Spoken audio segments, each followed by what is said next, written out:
Folks, I've done went off and done it now. Lester's done went off and done it now. How embarrassing. I have alerted the fire department to a little project I'm having here, a little project I was doing, burning off some pastures, and if lo and behold, I don't get the copters flying around checking up on me. This is just great.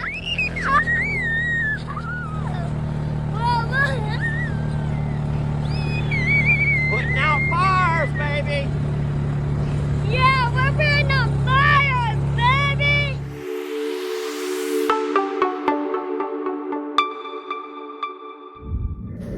Hey folks, Lester here.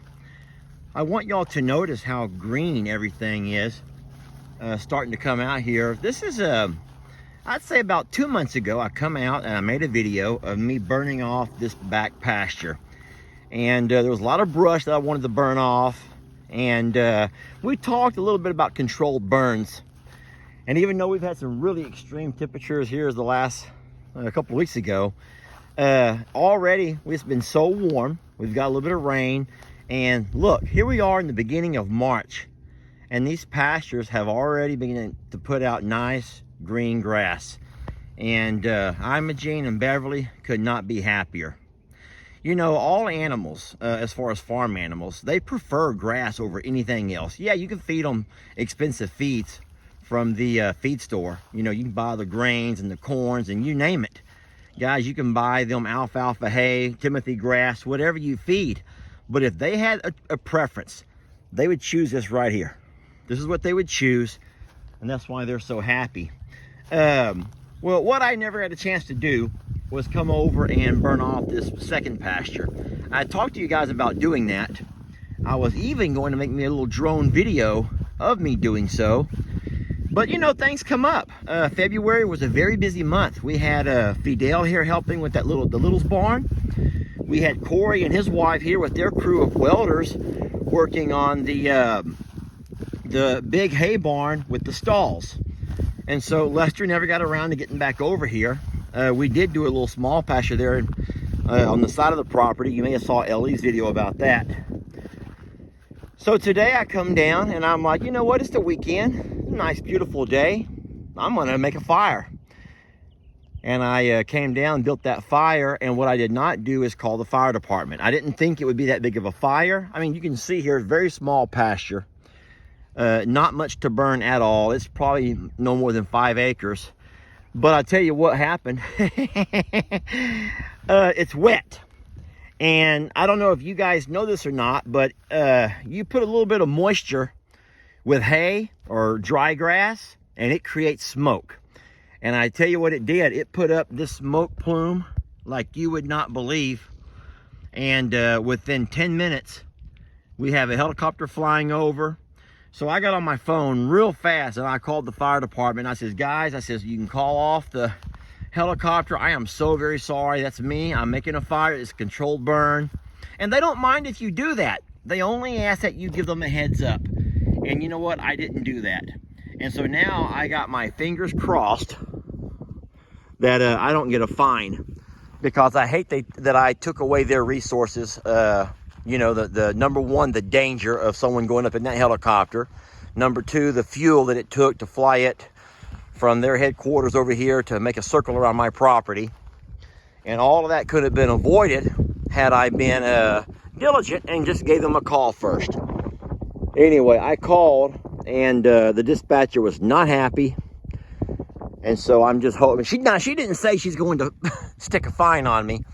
She just said, Mr. Marr, you're supposed to let us know stuff like that. And, you know, normally when I let them know, they'll actually drive by. They'll send the chief out in his truck, the little small truck, and just kind of stand here and shoot the breeze, talk to me a little bit while I'm burning, just to kind of keep an eye on things. And I hate myself for not doing that, because I sure hope there wasn't someone else that needed that chopper. And instead, they're flying out here to Plum Grove, middle of nowhere, for something that's not really a big deal. So, boy, I know you don't understand. That kind of stuff eats me up when other people do it, and I should have been smarter than that. But like I said, I normally have a fire going every day of the week. A small fire, you know, I burn the old muck hay and stuff, and you don't got to call for stuff like that. But I never thought this would get out of hand, so not out of hand, but have so much smoke and create such a huge plume of smoke to have everyone in the county alerted. So we'll have to see what the repercussions of that are. But let me show you real fast the reason that we do this. I hate to beat around the bush a whole lot. I want to get right to it. You guys know me. I'm a man of few words, and so it's difficult to find. I'm lying. No, listen. So you have this piece of property that has been overgrown, overrun with brush, all kinds of stuff that cows, horses, and donkeys will not eat. Goats will. Goats would love it down here.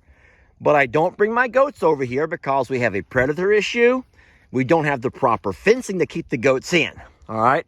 And unless I can learn and teach them how to, herd, H-E-R-D, and let me kind of shepherd them around, well, yeah, we can't bring the goats over here. So what happens is over time, the cows, horses, and donkeys walk along and graze, and they nibble up all that they want. But they can't eat enough for as much grass as back here. We don't have that many cows, and so it begins to grow up. I'll walk over here and show you.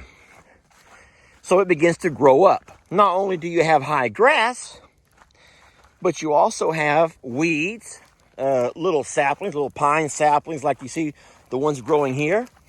You have weeds type things that pop up.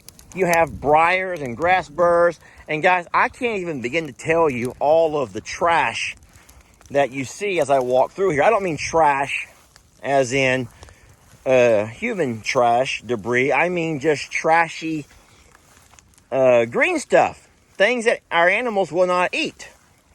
You can see this.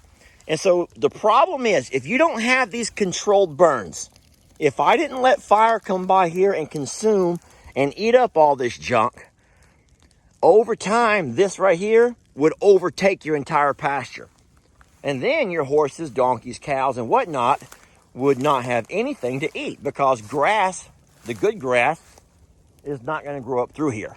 No, there's no way you're going to get good grass to grow up amongst all this stuff. It's just not going to happen. And so it's something that we have to do, but there is a right and a wrong way to do it. And today I went about it all wrong. Let me show you what happens though after about a month or so, after you make so-called controlled burn.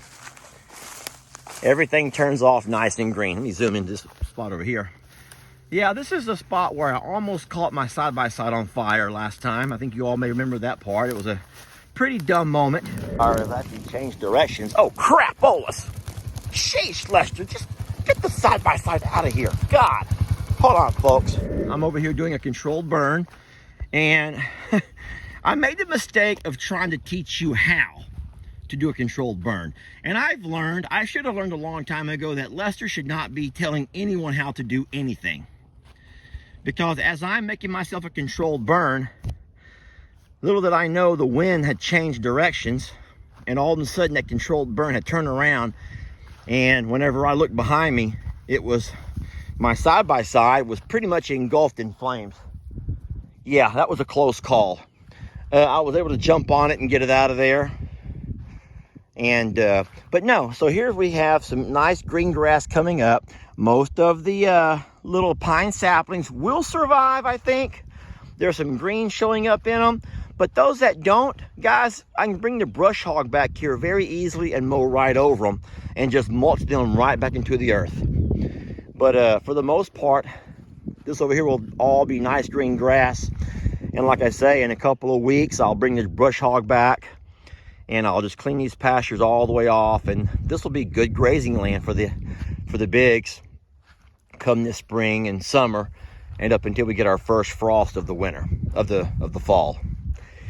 All right, so now you know a little bit about what's going on, and now you know why there are helicopters circling over I'm a Survivor Sanctuary.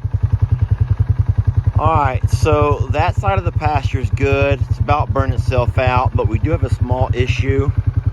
As you can see over here, the fire has crossed over to my dad's pasture, and my dad does not want his pastures burnt. So I'm going to show you what I do to put out those flames. So this is a hair that I bought not too long ago with some gift cards that we were given for Tractor Supply. And it's pretty much a drag. I'll show you how it works. All right, so watch what's gonna happen here. I'm gonna drive over this. See that? You saw what just happened there, folks? And so I'll make several passes over this to keep this thing under control. I don't mind, I'll let it burn back towards the fence if it chooses to. But what I don't want it to do is start burning into my dad's pastures. This means trouble. Whenever you see my dad coming down like that with that look on his face, I told y'all, my dad, he doesn't like stuff like this. Don't worry.